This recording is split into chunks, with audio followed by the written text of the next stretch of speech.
when I was there, they didn't give me any medication for the whole 8 days. I was with my leg open. בחדר, ששם פשוט אני רואה מלא רופאים, מתחילים לגעת לי ברגל ואני אומרת להם, בבקשה, פיינקילר. ואז באמת הוא מרדים אותי.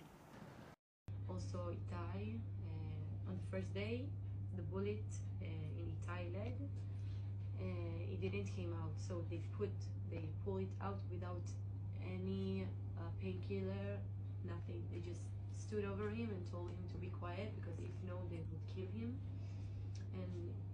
ביום אחד בערב, שנינו הלכנו כזה לנמנם אחרי שהחליפו לנו תחבושות וקיבלנו משככי כאבים, אז כזה נרדמנו. ואז דפקו על הדלת לבוא אליו, לתת לו איזשהו טיפול, והתעוררתי, והוא בעצם לא התעורר. Fucking liar!